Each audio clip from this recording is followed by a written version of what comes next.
नमस्ते, हरिओम, जय त्र्यंबकराज. आज या ठिकाणी एका व्यक्तीने मला मेसेज केलेला आहे की गुरुजी, त्र्यंबकेश्वरला जे मंदिर आहे ज्योतिर्लिंग त्र्यंबकेश्वरांचं, या मंदिरामध्ये धार्मिक विधी आम्हाला करायचे आहेत. तर ते तुम्ही आम्हाला धार्मिक विधी त्या ठिकाणी करून देऊ शकता का, असा SMS आलेला आहे. शांतीपूजा, कालसर्प शांती आम्हाला मंदिरामध्ये तिथे करायची आहे. तर हाच विषय आज आपण जाणून घेणार आहे. बऱ्याचशा लोकांमध्ये त्र्यंबकेश्वरला धार्मिक विधी येण्यासाठी खूप वेगवेगळे चांगले समज पण असतात, काही काही वेळेस खूप वाईट समजसुद्धा, गैरसमज असतात. त्याच्यामुळे इथे आल्यानंतरून त्यांच्यासोबत काहीतरी वेगळंच घडून जातं आणि त्यांचं मन नाराज होतं. म्हणून आजचा व्हिडिओ आपण या ठिकाणी बनवत आहे. सगळ्यात पहिल्यांदा ही गोष्ट लक्षात घ्या की तुम्हाला जर कुठलेही गुरुजी म्हणत असतील की त्र्यंबकेश्वराच्या मंदिरामध्ये आम्ही तुमची शांती पूजा करून देणार आहे, तर हे सर्रास खोटं आहे. कारण त्र्यंबकेश्वराच्या मंदिरामध्ये कुठल्याही प्रकारे धार्मिक विधी करू दिला जात नाही. अभिषेक पूजा वगैरे त्या ठिकाणी मंदिरामध्ये होऊ शकते.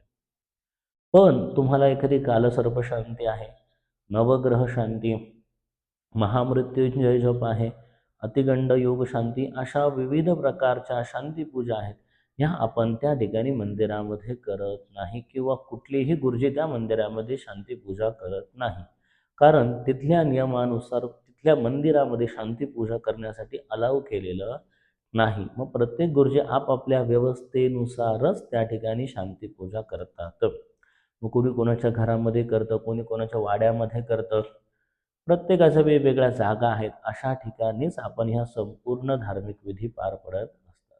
म्हणून आपल्या मनामध्ये जर कुठल्या प्रकारचा असा गैरसमज असेल की आपण त्या ठिकाणी जाऊन आपली कालसर्प शांती आहे किंवा इतर कुठली शांती आहे ही त्या महादेवाच्या मंदिरामध्ये करू, ज्योतिर्लिंगाच्या मंदिरामध्ये करू, तर त्या ठिकाणी असं होणार नाही. आणि जर तुम्हाला कुठल्याही प्रकारे एखादे गुरुजी जर असं म्हणत असतील की आम्ही तुमचे धार्मिक विधी त्या पद्धतीने त्र्यंबकेश्वराच्या मंदिरामध्ये करून देऊ, तर असं करू नका. ही गोष्ट लक्षात घ्या.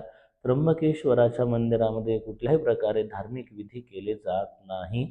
ते मंदिर फक्त आणि फक्त दर्शनासाठीच त्या ठिकाणी वापरला जातो. तर या ठिकाणी हा संपूर्ण व्हिडिओ बनवण्याच्या पाठीमागचं कारण एवढंच होतं की आपली कुठल्याही प्रकारे फसवणूक होऊ नये किंवा आपल्या मनामध्ये जे गैरसमज आहे की आपण त्या मंदिरामध्ये करू आणि तिथे गेल्यानंतर वेगळंच होऊन जातं. किंवा एखादे गुरुजी काही काही वेळेस सांगतात आपल्याला की नाही, तुम्ही या तिथे मंदिरामध्ये तुमची पूजा करून देतो आणि तिथे गेल्यानंतरून मात्र आपल्याला लक्षात येतं की नाही, गुरुजींनी व्यवस्था दुसरीकडे केलेली आहे, तुम्ही दर्शन करून या, मग आपण या ठिकाणी पूजा करू.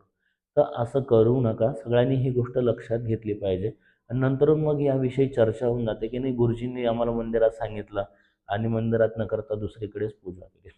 तर ही गोष्ट लक्षात ठेवा की प्रत्येकाची पूजा करण्याची जागा तिथे वेगवेगळी आहे आणि त्या ठिकाणीच ते विधी केले जातात.